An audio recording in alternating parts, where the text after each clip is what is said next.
Well, good morning, all.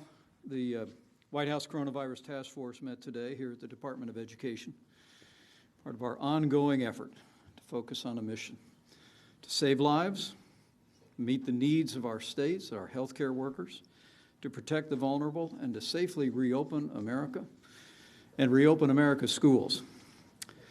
As you will hear today from Admiral Brett Giroir, at this point we have tested more than 39 million Americans. Among those, more than 3 million Americans have tested positive, and more than 1.3 million Americans have recovered. Sadly, more than 133,000 Americans have lost their lives, and our sympathies are with all of the impacted families. And while we mourn with those who mourn, because of what the American people have done, because of the extraordinary work of our healthcare workers around the country, we are encouraged that the average fatality rate continues to be low and steady. And at days earlier this week was actually 90% lower than at the height of this pandemic. Again, it's a credit to the sacrifices the American people have made, that the extraordinary work that our healthcare workers are doing. And we pledge this task force, working in partnership with governors all across the country, is going to continue to work our hearts out 24 hours a day to continue to keep our losses low. In just a few moments, Dr. Deborah Birx will outline the data that we're seeing around the country. We're tracking literally state by state, county by county. But as she will describe in a moment, we're actually seeing early indications of a percent of positive testing flattening in Arizona and Florida and Texas. Governors in each of those states have taken strong steps to flatten the curve. And again, as Dr. Birx will describe, we're beginning to see early indications that positivity is flattening. And in Arizona and Florida, we are beginning to see declining numbers of emergency room visits as well.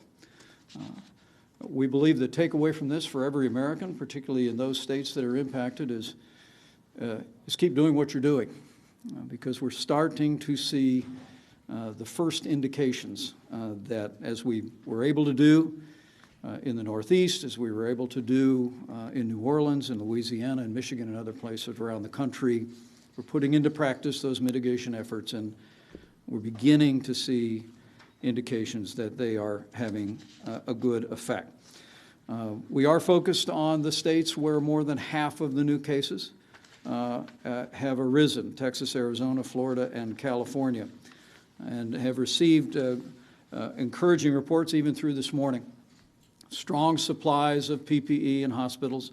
Hospital capacity remains strong. The one need that we did hear from governors across the region is for personnel. And over the last week, working through FEMA, the Department of Defense, and HHS, we've been processing requests to deploy over 1,070 doctors and nurses and medical personnel. At this point, roughly 525 doctors and nurses are on the ground in Arizona, California, and Texas, and we're processing a request from Florida for an additional amount. We've made it very clear, as we, if you'll recall, we deployed at the President's direction active duty military medical personnel to New York, to New Jersey, to Connecticut, to Michigan, to Louisiana, and we're in the process of doing that again, just to make sure that that those dedicated doctors and nurses and healthcare workers have the relief that they need as we see cases rising in various communities across the Sun Belt, and we'll continue to work that. We had a conference call yesterday with the nation's governors. We are in the process of continuing to send every week detailed county-by-county summaries, analysis, and recommendations to governors that are being implemented and well received. We also are issuing renewed guidance on preservation and reuse of PPE. Again, what we're hearing, and not just speaking to governors, but talking directly to hospitals, is that, frankly, because of the historic effort that President Trump implemented to spin up hundreds of millions of supplies of gloves and masks and face shields as well as the construction of ventilators. We now have 59,000 ventilators in our supplies. PPE, we hear, remains very strong, but we're encouraging healthcare workers to begin now to use some of the best practices that we learned in other parts of the country to preserve and to reuse the PPE supplies. So our focus is to make sure our states have everything they need when they need it, and we're working closely with all the governors to make that a reality. But what brings us to the Department of Education is as we see to the needs of our states, and we focus on the health care of the American people, we're working to reopen America and to reopen America's schools. And yesterday, President Trump convened a summit of education leaders and health officials at the White House. And as the President made clear yesterday, it's time. It's time for us to get our kids back to school. And the summit yesterday gave us an opportunity to outline and to learn what we might be able to do that. In just a few moments, I'm going to ask Secretary DeVos to talk about the approach the Department of Education is taking to assisting local communities and states in bringing their schools back online. And also we hear from Dr. Bob Redfield, who has been literally since early in this pandemic providing guidance to schools, and will be issuing additional guidance next week. I wouldn't want to pass the opportunity, though, not just as Vice President, but as someone who's been married to a school teacher now for 35 years, just to say thank you to all the teachers out there. From early in this pandemic, teachers learned how to do the distance teaching and did a remarkable job, oftentimes having to care for their own families and make sure their own children's studies were happening. So to all of our America's teachers, we say thank you. We also want to say thank you to the parents who had to step in and become educators for all of their kids. It's really been remarkable when you see what our kids have been able to accomplish during this difficult time. But what we heard again yesterday from education officials and what we heard from the American Academy of Pediatrics, it's absolutely essential that we get our kids back into classroom for in-person learning. We can't let our kids fall behind academically, but it's important that the American people remember that for children that have mental health issues, for special needs children, for nutrition, for children in communities facing persistent poverty, the school is the place where they receive all those services. And so this is not just simply about making sure our kids are learning and they're advancing academically, but for their mental health, for their well-being, for their physical health, for nutrition. We've got to get our kids back to school. And as you heard the President yesterday, and even again this morning, we're absolutely determined to work in partnership with our states to give the guidance for states and communities to be able to safely reopen our schools. The CDC will be issuing new guidance next week, part of a 5-part series of recommendations that will give all new tools to our schools. But what Dr. Redfield made clear yesterday, I'm sure he'll make clear again today, is we're here to help. We don't want federal guidance to be a substitute for state and local laws and rules and guidance. We're here to assist with the shared objective that I think is shared by every parent in America, which is we want to get our kids back. We want to get them back in the classroom. We want to get our teachers back in the front of those classrooms. We got to get our kids learning in person once again. As Congress is still in recess, but will gather again soon, we already are in discussions about additional potential support, although we were able to remind governors that $13.3 billion is available in the CARES Act for states to be able to assist them as they roll out and restart schools across the country. At the present moment, we learned yesterday that only 1.5% of those funds has been drawn down by states, and we encouraged governors to take advantage of that. Our objectives, as I said, are to save lives, meet the needs of our states and their healthcare workers, protect the most vulnerable, and safely reopen America and safely reopen our schools. And the good news is we are reopening America. The jobs report last Thursday spoke for itself, nearly 5 million jobs created. And I can tell you, evidence all around the country is that the American people are finding a way to do their part, to put the health of their neighbors first, even while we all find a way to get back to work, to worship, and to school. And we all have a role to play to slow the spread, to protect the most vulnerable, and to safely reopen our country and our schools. And so I would just close before I turn the podium over to Dr. Birx for her report, just simply to say thank you to the American people. Thank you for what you've done so far. Thank you for the way you've put the health and well-being of not just family members and friends, but strangers, people you didn't even know first. And we just encourage you to keep doing what you're doing. Keep heeding the guidance of state and local authorities. Practice good hygiene. Wash your hands. Wear a mask wherever state and local authorities determine it's indicated, or wear a mask where you can't engage in social distancing. This is the role each of us can continue to play, and we're seeing some early indications in some of the most impacted states that Americans are doing just that. So we want to encourage you on and tell you that we're going to continue to do our part. And I'm just absolutely confident, just as we proved when this pandemic was striking so deeply in the Northeast, when it was striking in the Louisiana and in Michigan. The American people know what needs to be done, and we know we can do it. And we flattened the curve before. We slowed the spread before, and we can do it again. But we've got to all do our part, and we'll do it together.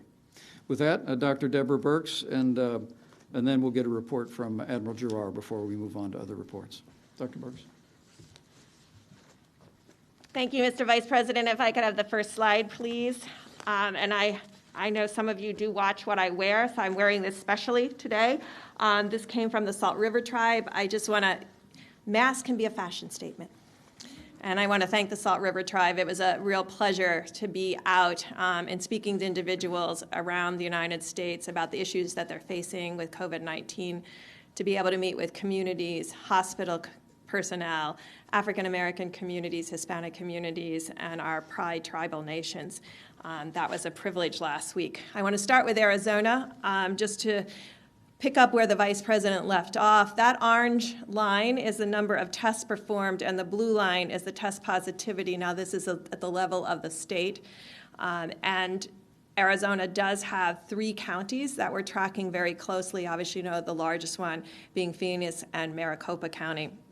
But this does show that the blue line, which is a 7-day average, and thank you to the data team for these wonderful slides, the 7-day average is showing some flattening, and they find that encouraging. Also equally encouraging at this point, because we know that the test positivity rate is the first thing to increase, and we're hoping that it heralds a stability in Arizona of at least reaching a plateau in their curve. The red line represents the emergency room visits for any of the COVID-like symptoms.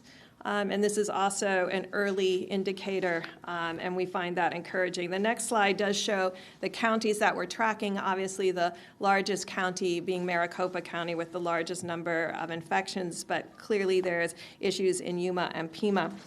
The Vice President mentioned the weekly reports that go to governors. This is what the report looks like. Of course, they're full-side pages. This is Alaska's. On the front page is our interpretation of what we're seeing relevant to their epidemic, with specific recommendations related to where we see them as far as being in a danger zone. They are coded by yellow and red. And it follows that they see everything you're seeing on that first report in boxes, warning boxes, and then each of the counties are represented so that they have in one place 5 pages from the White House and task force that summarizes what we're seeing, and that goes out weekly. Next slide, please. This looks at Florida, and you can see in the same way, the red line, early suggestions of decreasing emergency room visits for the symptoms of COVID. and some stability starting in that blue line, hoping that heralds a stability in the number of daily reported cases. We also understand that we went through a holiday weekend, and holiday weekends can impact data on both ends, under-reporting through the weekend and then catch-up reporting on Monday, Tuesday, and Wednesday after holiday weekend. Next slide, this shows the counties of Florida that we're tracking. These are the top 10 counties in Florida, and you can see each of them have a different profile. I want to call your attention to the counties that are across the bottom there that are more difficult to see. Some of those represent Jacksonville and other large metros, including Tampa. When the governor talks about how they were steady and low for a long period of time after reopening, this is where that is reflected for almost 5 weeks after reopening. Clearly, there was something that happened, though, and those that we're looking into across the board, because whatever happened in Florida happened across the Sun Belt, and that all of the curves and all of the findings are mirrored. If you remember early on in March and April, we were talking about first the New York Metro, followed by Boston, followed by Philadelphia, then Chicago. And New Orleans was with the New York Metro. And so it was a series of individual curves. In this case, whatever occurred almost simultaneously across the South. And so we're investigating that very closely to really see the etiology behind that, because that can help us as an early warning signal, but also help us in guidance to the American people of what we're asking them to do. Next slide, Texas. And you can see Texas is in a similar situation with their blue line, and we're watching this very closely across Texas. Next slide. But I think all of you know that there's a series of major metros in Texas with significant increase in cases from Houston to Dallas to San Antonio to El Paso and McClellan area. And so the governors get this type of report with specific recommendations. And then finally, California, where you can see, the next slide, thank you.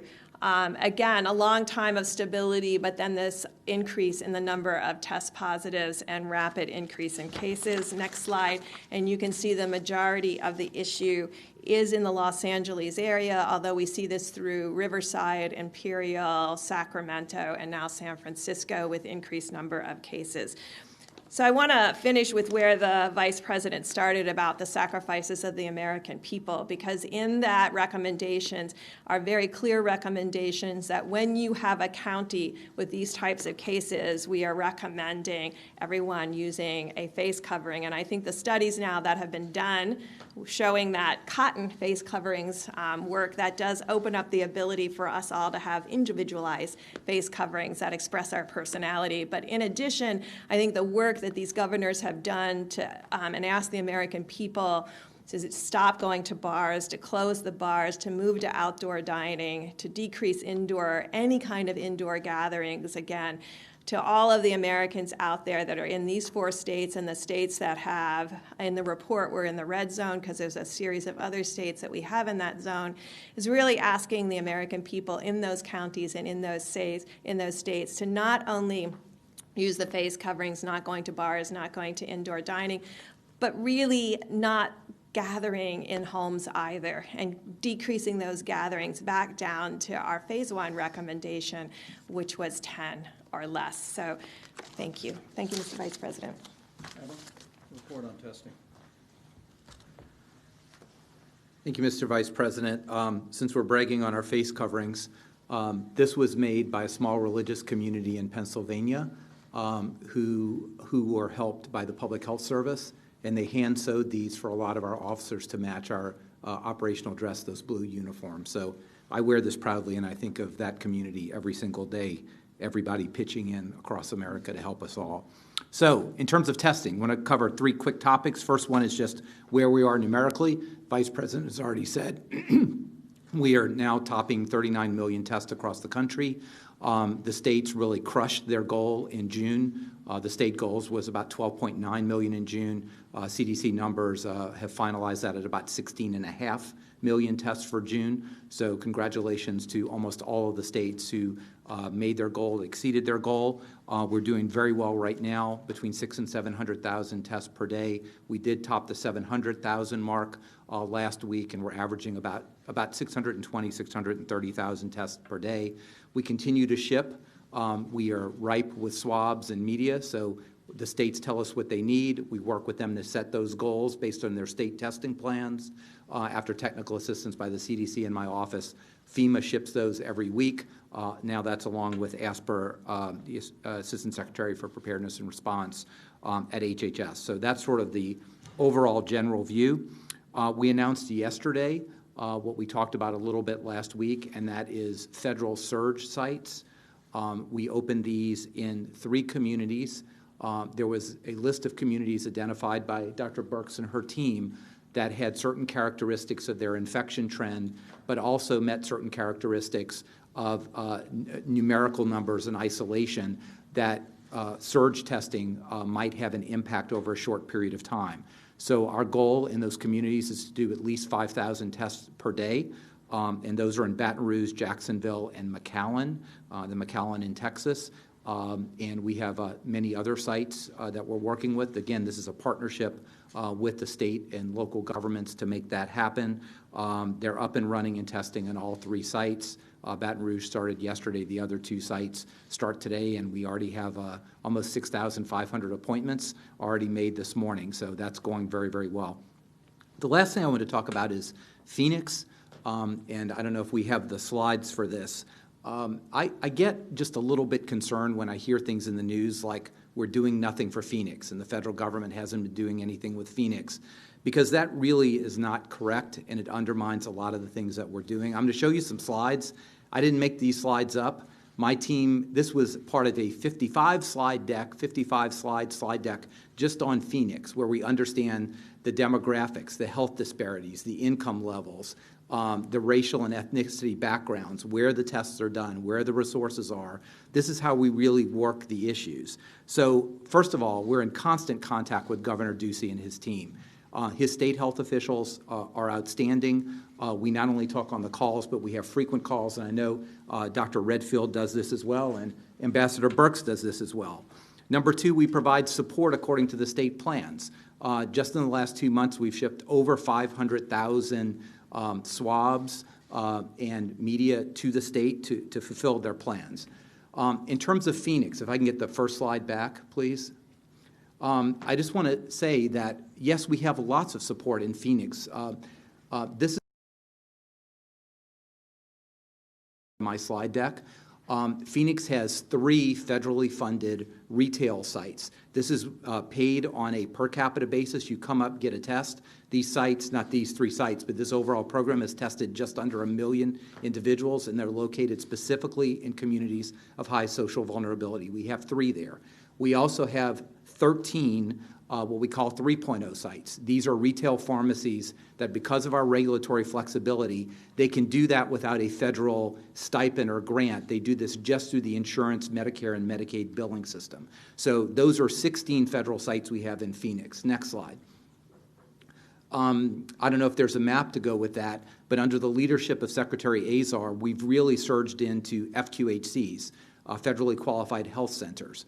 This is where you really want testing to happen, because these are medical homes for those who are indigent and underserved. We have 28 FQHC sites performing testing just in the Phoenix area right now. Next slide. We don't have that slide, but let me talk about, we've also identified every single testing machine in Phoenix. So there are testing machines to do tens of thousands of tests per day, and we're sending at least 100,000, okay, maybe it'll come up, maybe it won't, but at least 100,000 assays to the Phoenix area every week. So these are all the things we're doing in the background that happen on a regular basis, that we do community by community by community. Now, 2 days ago, I heard that Mayor Gallego was unhappy because there was no federal support. I heard that on Monday morning. I was on the phone with the FEMA representative in the afternoon. It was clear to me that Phoenix was not in tune with all the things that the state were doing. We convened a call last night where we had Governor Ducey's people on the phone. where we had the mayor's people on the phone, where we had various health officials on the phone. We got everybody together, understood where the gaps are. There's a surge from Arizona State. There are a surge in testing sites that are state testing sites in Phoenix that are up there. And this morning, Governor Ducey looked at everything, thought a surge site would be helpful in West Phoenix. He requested that, and we're contracting that right now. So I just wanted to give you that example because it really pains me when somebody says the federal government isn't doing anything when we have 41 federal sites there. We're sending supplies, we're sending tests, and we work with the governor every day. And if there's an appropriate request and it's on the list for Dr. Birx, which it was, we will send a surge site, and that's what we're doing. We're contracting that this afternoon. Thank you. Good job.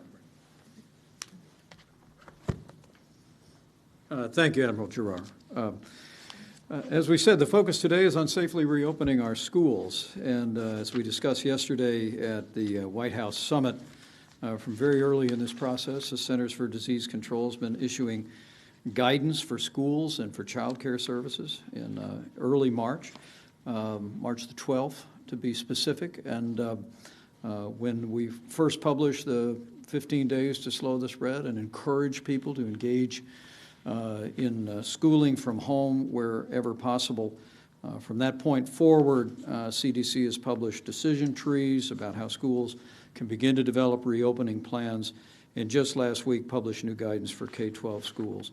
But next week, as Dr. Redfield can elaborate, in a few moments, they'll be issuing 5 new documents that'll range from preparing communities to return to school safely to decision-making tools for parents and caregivers, and to create symptom screening considerations as children and teachers return to school. But as we made clear yesterday, we'll make clear again today, we're here to help. And none of the CDC's recommendations are intended to replace state, local rules and guidance. That what we've made clear to governors and to state and local health officials is CDC stands ready to work with local officials as they tailor their plan for reopening their schools. But we're all committed to getting our kids back in the classroom and getting them back in the classroom this fall. With that, I want the Secretary of Education to reflect on the efforts she's making here at the Department of Education. Then we'll hear from Dr. Redfield, and then a few wrap-up comments from Secretary of HHS before we go to questions. Madam Secretary. Thanks, Mr. Vice President. Thank you so much, Mr. Vice President. Thanks for hosting the task force here today. We are so grateful to the President and to you for your leadership on doing what's right for students. Yesterday, we had a really good and important conversation at the White House with local leaders and great teachers and parents. It was insightful and inspiring. And as Mrs. Pence noted, these past few months, parents have worn multiple hats. They really are our unsung heroes. And I might add, as the Vice President noted, as are the teachers who were often playing dual roles as parents themselves and continuing to help their students learn.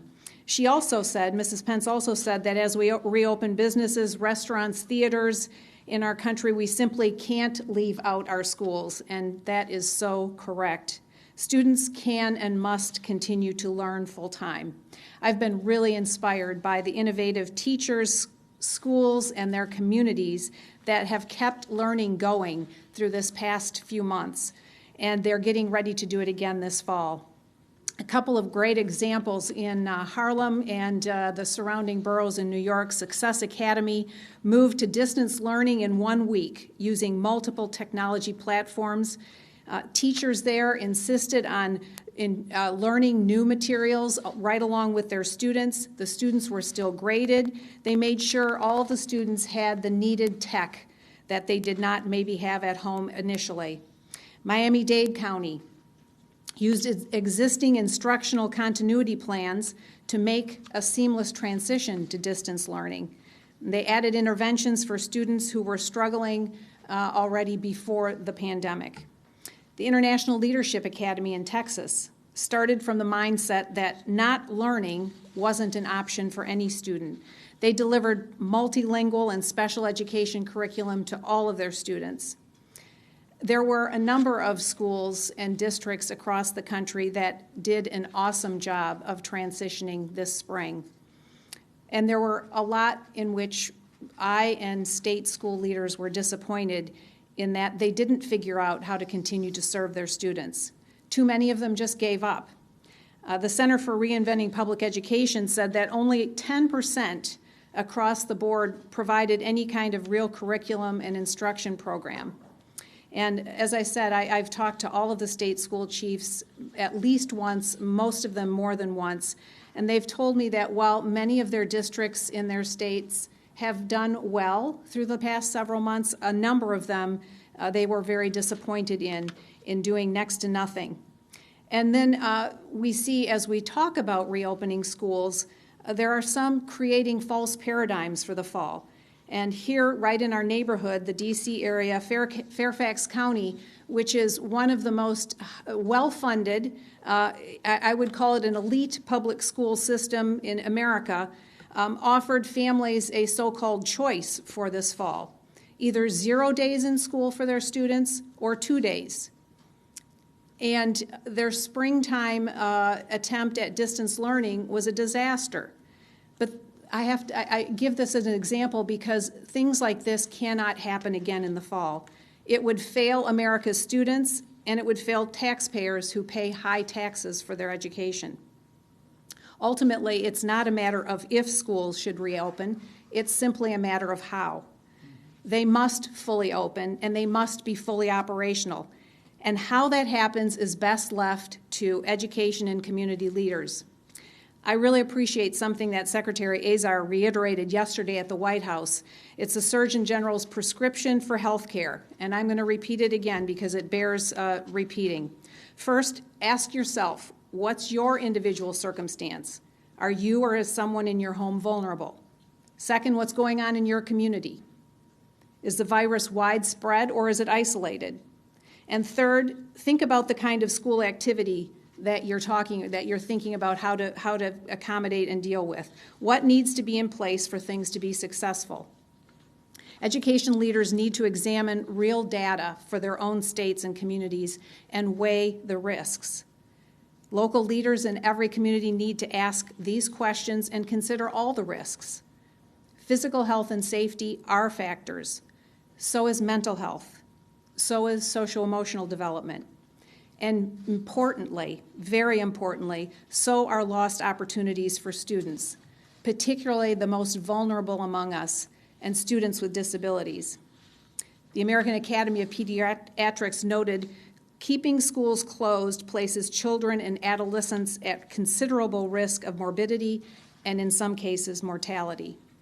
The pediatrics guidance concluded that everyone should start with a goal of having students physically present in school. Fully open and fully operational means that students need a full school year or more, and it's expected it will look different depending on where you are. What's clear is that students and their families need more options. I've talked a long time about the need to rethink education and to expand education options for all students. This moment really demands action. And America always was and is and always will be a country of doers. We are confident that with grit and determination and a measure of grace, we can and will do what's right for all the students in our nation. Thanks very much. Dr. Redfield. Thank you very much, Mr. Vice President. First and foremost, I want to make it very, very clear that the guidance that CDC continues to put out for schools K through 12 and higher learning is intentional for reopening and keeping our schools open. That's its purpose. We recognize that there's a variety of unique circumstances for different schools and different school districts. And so we've outlined a number of strategies that those schools, those administrators, can use to accomplish this goal safely. But I want to make it very clear that what is not the intent of CDC's guidelines is to be used as a rationale to keep schools closed. We're prepared to work with each school, each jurisdiction, to help them use the different strategies that we've proposed that help do this safely, so they come up with the optimal strategy for those schools. I think it's critical, and it would be personally very disappointing to me, and I know my agency, if we saw that individuals were using these guidelines as a rationale for not reopening our schools. I think there's a series of different additional guidelines that we are about to put out to help really with the K through 12 community, particularly at the community level, to help open safely. Guidelines also that come out or consideration documents for parents and caregivers. Guidelines for schools to help them understand how best to do symptom surveillance and characterize symptoms in the schools as a tool, and guidelines to really work at how and the ins and outs of using face masks in the school setting, as well as finally some guidance in to help the schools have systems which they can monitor their programs. But I want to close by just reiterating again, the purpose of CDC's guidance is, remember, it's guidance, it's not requirements, and its purpose is to facilitate the reopening and the keeping open the schools in this country. Because as the Vice President said, it is critical that we get these schools open, do it safely. We're prepared to work with all the school districts and schools to help them facilitate their development of their own unique plan to accomplish that. Thank you. Thanks, Dr. Redfield. Opening up schools is the right thing to do for our kids, so they don't fall behind academically, and also so that children that are in need of services, special needs children, children with mental health issues, nutrition needs, have the support that they receive at the schools. It's important, though, for parents and for working families. And I asked Secretary Scalia to be here from the Department of Labor to speak about the impact on as we put America back to work, making it possible for us to have single parents back in the workforce. It's essential that we get our schools open as well. And so I wanted Secretary Scalia and then, of course, Secretary of HHS to finish our remarks before we go to questions. Mr. Secretary. Thank you. Mr. Vice President, it's good to be with you all today.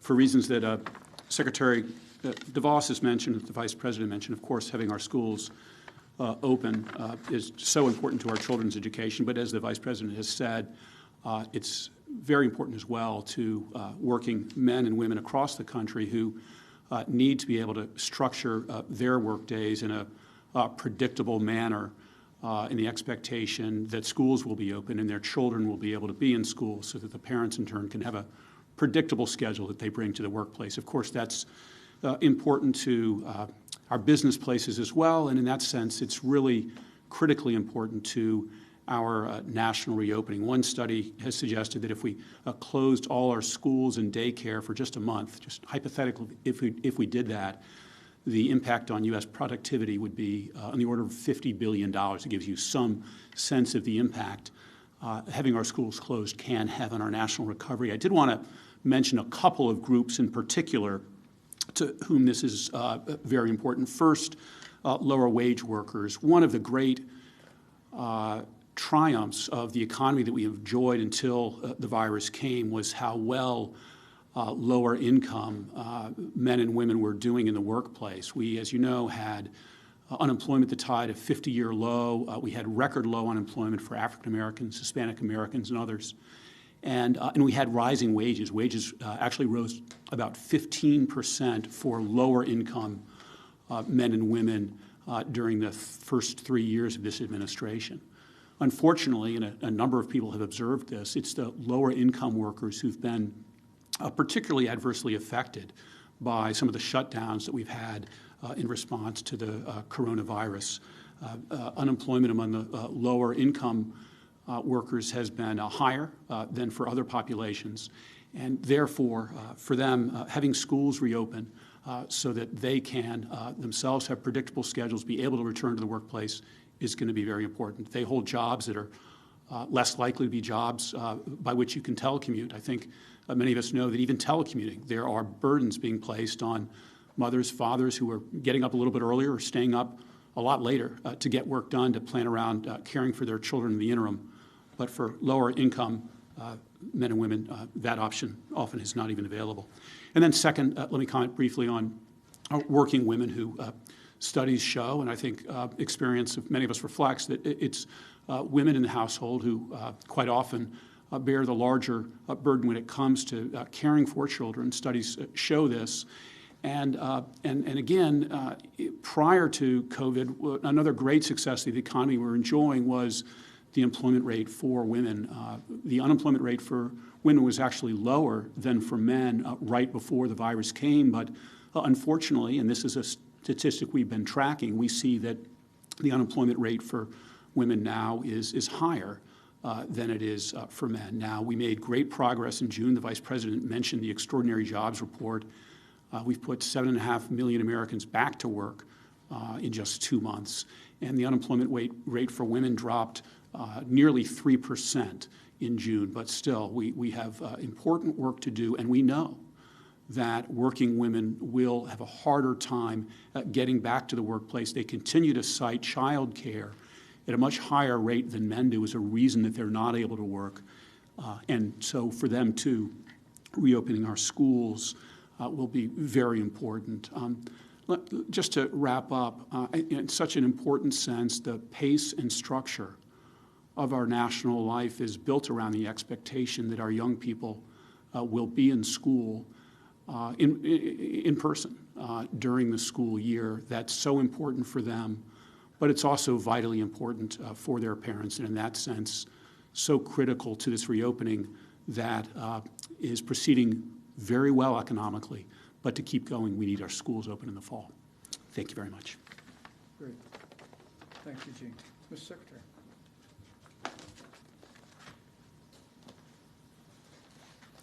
Well, thank you very much, Mr. Vice President, for your leadership of the President's All of America approach to combating the virus and for the focus that you're now putting on getting our kids safely back to school. From HHS's perspective, reopening schools safely may be the single most important thing that we can do to support healthy families during this pandemic. All decisions about undertaking activities during COVID-19 have to look at risk as a continuum, not a binary question. States and school districts can think about the same things that we urge individuals to think about. As Secretary DeVos noted, our Surgeon General has come out with his prescription for health. Ask yourself 3 critical questions. Where are you? Is there significant community transmission of the virus in your area? Whom are we talking about?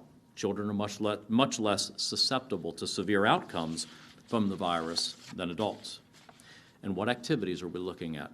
There are more and less risky activities for schools, like keeping kids in the same classroom versus changing classes, avoiding large gatherings, and doing activities outside whenever possible. Reopening schools comes with some risk, but there are risks to keeping kids at home too.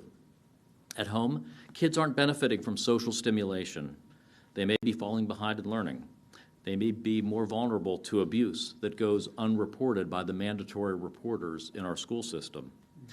They may not be getting special services they may need. They may not be getting the nutrition that they get at school. And it may be difficult for parents to get back to work, as Secretary Scalia noted. This issue, like so many considerations around safely reopening, isn't about health versus the economy, but about health versus health. All of this is why the American Academy of Pediatrics has strongly recommended beginning with the goal of having students physically present in school. This goal is the right way to use the extensive guidance that CDC has put out to help each state and school district think through a safe reopening. Last week, we put out guidance around testing for K through 12 schools. This guidance, like our guidance for colleges and universities, offers recommendations for how and when students, teachers, and staff should be tested. While CDC does not make a recommendation in favor of universal testing, it's a perfectly appropriate surveillance technique where the capacity exists, and capacity is growing all the time. We've talked with colleges and universities that are able to use their research lab capacity with pooling of multiple samples to test their whole student bodies and staff frequently, thanks to regulatory flexibility that CMS and the FDA have provided. Many of the leaders we heard from yesterday at the White House School Reopening Summit are doing testing before returning to school and then sentinel surveillance. On top of that, the measures we recommend universally, like keeping a distance, wearing a face covering, and frequent hand washing, are effective and can be applied in the college or the K through 12 setting. We put out the CDC guidance to enable and support states and school districts in reopening safely. We want them to use the tools available to reduce risk, and we'll be putting out more guidance on how schools can use each of these tools, such as face coverings. On top of that, I will reiterate that our set of tools is expanding all of the time. Just yesterday, we signed a new agreement with Regeneron to provide nearly $500 million in support for a promising therapeutic, all the way to manufacturing hundreds of thousands of doses for the American people.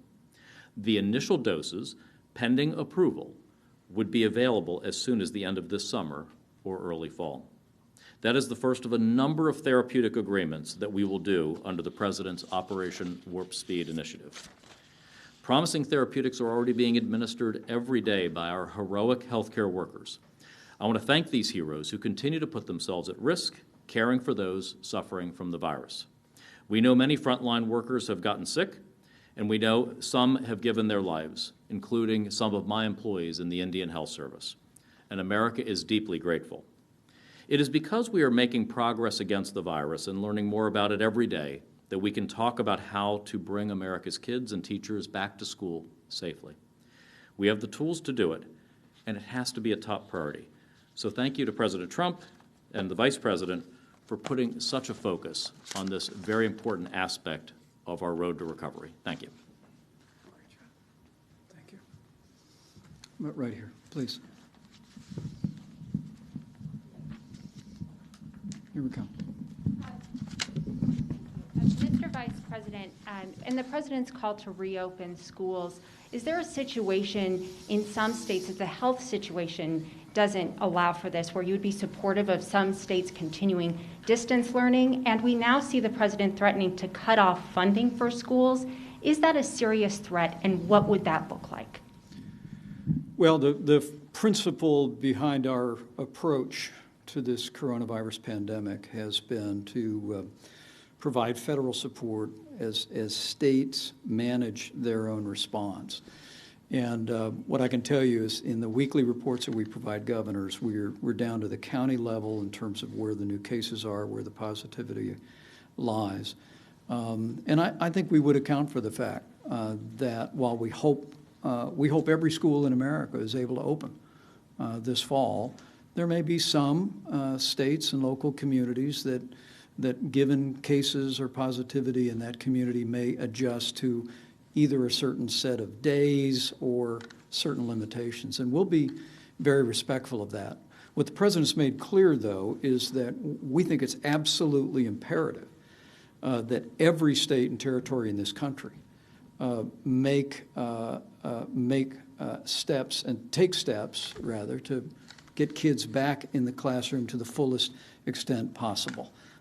We really believe that every state has the ability to do that, but for those individual communities that may be seeing outbreaks, we'll work with them, give them the guidance and the support to be able to implement the policies that they deem are most appropriate. Our mission here is to safely reopen our schools, and as you've heard from all of these members of our task force, it's not just about kids learning and not falling behind academically.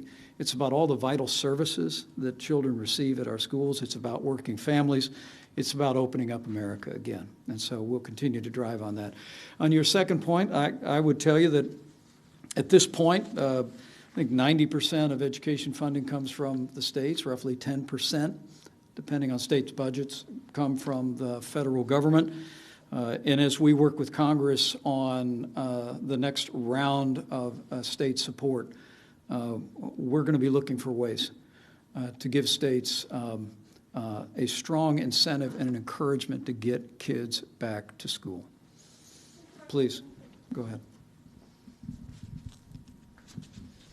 Mr. Vice President. The President tweeted this morning that he disagrees with the CDC's very tough and expensive guidelines for reopening schools. Do you also disagree with those guidelines? And are you concerned that you may be putting the health of students and teachers at risk by trying to meet the President's demand to reopen? Well, the President and I spoke about that this morning, and I think what you will see in the coming days, what you heard from Dr. Redfield yesterday at the summit and again today, is very consistent with the President's objective and the concerns that he's raised. We don't want the guidance from CDC to be a reason why schools don't open. We want to partner with states, with local education officials, with governors, with local health officials to find a way to meet their needs to open up. And I think the President's statement this morning was simply reflective of that desire. But we remain very confident that as we continue to provide resources, we're seeing not just K through 12 education. I mean, all 47 states and 2 territories have already published plans and guidance for reopening their schools. And we reiterated to the governors earlier this week and again at the summit yesterday that we're really here to partner with them to achieve that. And I think what the President was saying this morning is that if there are aspects of the CDC's recommendations that are prescriptive or that serve as a barrier to kids getting back to school, we want governors and local officials and education leaders to know that we're here to work with them to support the measures they're putting into place. But I think that every American knows that we can safely reopen our schools, and we want,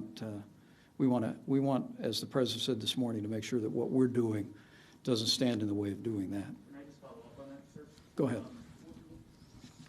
Just to follow up, when we're talking about the health of children, though, shouldn't the guidance be tough, and should no expense be spared?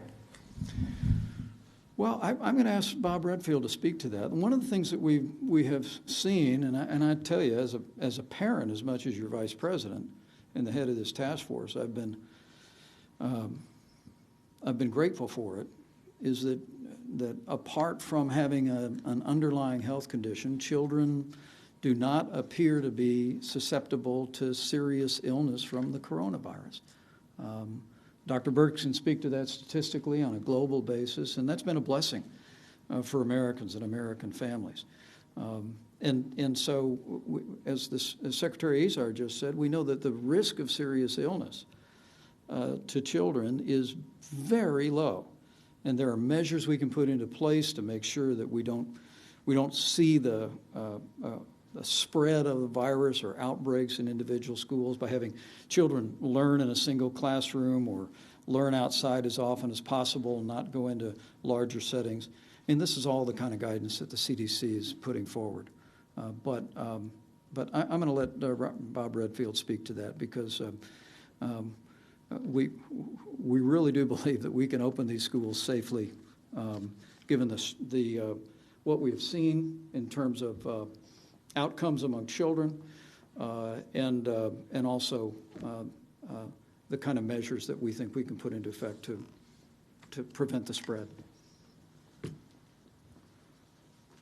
Thank you, Mr. Vice President.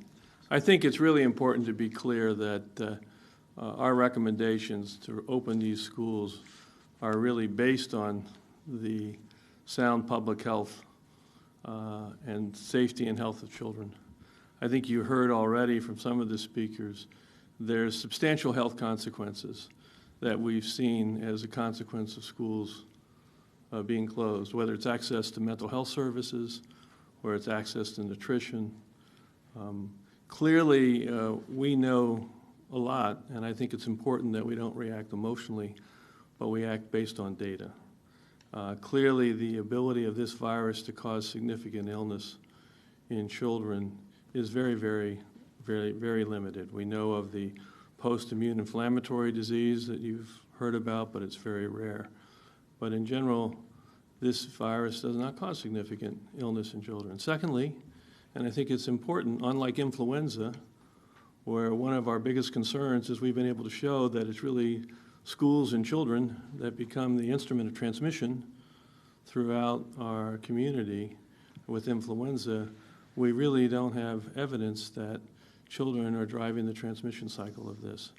The most important thing as we reopen schools, and as I mentioned before, we're prepared to work with every school and every school district to help them find the right mixture of strategies for them to do this safely. Our recommendations are not requirements, and they're not meant to be prescriptive. We have lots of different options on how the schools can put it together. But what we do want to reiterate as we reopen schools is to remember the importance of protecting the vulnerable. That we will be strong on. It's important to limit the ability of individuals with significant comorbidities, individuals that happen to be elderly with comorbidities. We want to limit those individuals, their interactions in general in society, independent of the schools. Thanks, Bob. And let me say, just also in response to your question, I would recommend that every American review the statement issued by the American Academy of Pediatrics that released an important report indicating that there are real physical and mental cause for children to be deprived of an in-classroom setting. Ranges from nutrition to children that have special needs. We heard from Dr. McCann's Cats that some 7 million children in America deal with mental health issues, and the services and the counseling they receive at their schools. And so we want to put the health and well-being of our kids first. And given the fact that children, as Dr. Redfield said again, do not appear to be susceptible to serious outcomes from the coronavirus, we want to put the totality of their health and their well-being forward. And that all tells us, it tells the president, it tells this task force, that means we need to get our kids back to school. Please. Thank you. You articulated the problem, the myriad risks that students face if they stay out of school come the fall. But what's the plan? What's the administration's specific plan in terms of increased testing, contact tracing, increased PPE if it's needed to support these schools? As you well know, schools weren't built for students to socially distance. They were built to pack in as many kids as humanly possible, which is one of the reasons why school districts like Fairfax, Virginia, the school district in New York, or Texas, they have moved to this hybrid approach, some virtual learning, some in-person learning. So what's the plan? And then I have a question for Dr. Birx about kids and COVID, if I may. Well, the plan is to continue to do what we have done from the very beginning. As you heard again this morning, we're at, I believe, 39 million tests that have been performed all across this country. You heard Admiral Girard describe the extraordinary commitment in just one community alone, and what we've conveyed to governors is whatever support they need to get kids back to school, we're going to make sure that they have. We're going to make sure that they have the testing resources. We're currently educating states on the possibility and working with commercial labs on the possibility of what's called pooling, so that literally there could be one test run on, say, 10 samples, and there are particularly universities that already have built into their plans the idea of testing all of their students at the beginning of the academic year and then doing surveillance testing. But we've made it very clear, whether it's testing, whether it's personal protective equipment, or other resources that we stand ready to provide those resources to the states, and we reiterated that once again to the governors. But the good news is, because of the historic mobilization that President Trump initiated, we literally have hundreds of millions of supplies of personal protective equipment, 59,000 ventilators in the Strategic National Stockpile. Testing is scaling all across America, and we know that come the school year, we'll be ready to meet those needs. But question? Dr. Birx, what's the infection rate among children, and what's the very latest in terms of in terms of how the virus presents in children, how children transmit the virus to older adults? Nearly a third of teachers across this country are age 50 and older. And what's the best practice in terms of testing children? I've never heard of a case where a school child is tested for COVID-19. Those are all good questions, and I think it really comes to the evidence base of what do we have as far as testing in children. So if you look across all of the tests that we've done and when we have the age, the portion that has been the lowest tested portion is the under 10-year-olds. So we're putting into place other ways to get testing results from them and looking at antibody in that discarded samples and try to really figure this out, because parents have really done an amazing job of protecting their children. I think Americans have done a great job in keeping infection rates low in children and in the sheltering time, and keeping infection rates right now in this new cases. Originally, I think we saw great protection of people with comorbidities. We are worried now that as cases spread, that it's getting to the older parents and the grandparents. And I call on, again, every multi-generational household, get tested and protect those in the household. And we do know that there are children with vulnerabilities, and certainly within the CDC plan and Department of Education, it's protecting those children also from getting exposed to the virus, because we do know there are children with comorbidities. We know that there are children in America with cancer and undergoing chemotherapy. But when you ask that question, the parents have so protected their children. And remember, early on, we said test if you have symptoms. And now we know that if you're under 18, the majority of you don't have symptoms. And so really figuring out, and there's universities working around the country on a saliva test.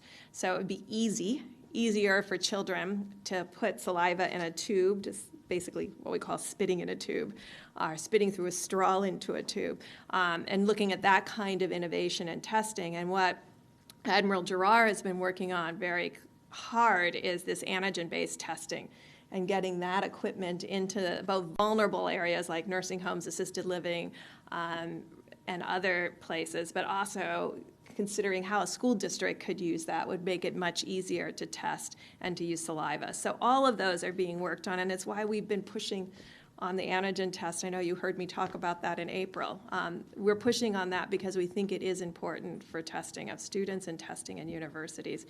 But we have our data is skewed originally to people with symptoms and then skewed to adults over 18. And so we are looking very closely into that category by using our antibody tests. Did you want to talk about the risk to children?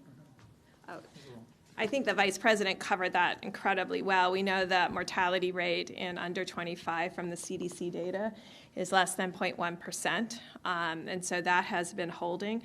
But until we know how many have been infected, we have no evidence that there is significant mortality in children without coexisting diseases. And that's what we're looking for right now, is to really make sure we've overturned every rock and understand that in deep detail. Thanks, Dan. Yeah. Right here and then there. Mr. Vice President, we all know the CDC guidelines are not requirements, they're advice. Right. And isn't the President, when he calls it too tough or impractical, making it easier for Americans and for school officials to ignore that advice? Well, I have every confidence that governors and state education officials and local health officials are going to implement the policies that they think are in the best interest of children and families. And I think the President's sentiment this morning, I think, is shared widely by the American people and certainly by members of this task force. We want to make it very clear that excuse me, the guidance that we're issuing is not to supplant the laws, the rules, the regulation, or the decisions at the state level. It's meant to create essentially a range of options. And what we made clear to governors on the governor's call this week specifically was that we are prepared at the CDC to sit down with state officials and to work through their plan and be able to advise and dialogue with them about the best way forward. But I must tell you that in this role over the last 4 months, I've been impressed by governors in both political parties and health officials in all of our states and our territories with the way they put the health of their people first. But I must also say that I have a great sense talking to governors and a great sense that this is something the American people want to see happen, and governors are hearing that. They know that, and that's why you have 47 states that have already issued plans or guidelines, and we're going to work with them to make those a reality. Last question, guys. Okay. Thank you, Mr. Vice President. I have two questions, one for you and then one for Dr. Redfield. Can you explain why the president is threatening to cut funding from schools at a time when educators are saying they need more so they can safely reopen? Caitlin, first and foremost, it's what you heard from the president is just a determination to provide the kind of leadership from the federal level that says that we're going to get our kids back to school because that's where they belong. And we know based upon what our best health officials tell us that we can do that in a safe and in a responsible way. But to be clear, the current CARES Act provided $13.3 billion to support education efforts in states in the midst of the pandemic. We're going to work with Congress. We expect there'll be additional support there. But the president's just very serious for all the reasons that we discussed today. He believes, and we believe, it's absolutely essential for our children's academic development and for their social and emotional and health and nutrition needs to be back in the classroom. And we're going to provide the leadership from the federal level to do that. But that being said, I will tell you, I sense a great desire among governors around the country to find a way forward, and we've made it very clear to them that we're going to partner with them, providing them with the resources to impact that, and also the supplies. You're saying describing it as a local decision. So shouldn't it be up to them to decide if they can safely reopen and not the president saying he's going to pressure them to do so? Well, look, we're going to respect those unique communities that may have challenges, that have rising cases or rising positivity. And but I think you look at the nation as a whole. I think what the President of the United States has made clear is he thinks as we reopen America, we need to reopen America's schools. It's just as the President said early in this pandemic that he wanted to get our places of worship back open again. I think what you're seeing the President provide is leadership. And what we're providing from the White House Coronavirus Task Force is partnership with the governors and with state health officials, because we just got to get our kids back. I have to tell you, the best expert I know on this topic is my wife Karen, and she spoke at the summit yesterday very compellingly about how a lot of our kids are hurting out there. They're struggling with loneliness, with social isolation. The American Academy of Pediatrics spoke about that, a very forceful statement from pediatricians across the country that said, we got to get our kids back into school. And so what you're going to see, Caitlin, is the president's going to continue to provide leadership. I expect as the debate in Congress goes forward about additional resources, we're going to look to build in incentives for states to go forward. But the president's made it clear. And I think most parents in America would agree with him that we got to get our kids back to school and we got to get them back into the classroom, and we can do it in a safe and a responsible way. That's okay. Bob, question. Dr. Redfield, you're talking about the guidance that the CDC has put out. It sounds like you think it is in the best interest of students and ways to safely reopen schools so far. So are you going to change that guidance because the president said that he does not like it? Well, I think I just want to reiterate, we're going to continue to work with local states and jurisdictions. I think the guidance that we've put out gives a series of different strategies for them to consider what is the most appropriate in their unique situation to adopt again, and I want to come back to the goal. And the goal of this is to get the schools reopened. I did mention, and I want to reiterate, that goal is just not a goal to reopen schools. That's a goal because we believe that's in the best public health interest of the students for the reasons you've heard. We will continue to develop and evolve our guidance to meet the needs of the schools and the states that we continue to provide that assistance to. Thanks, guys. Thanks, guys.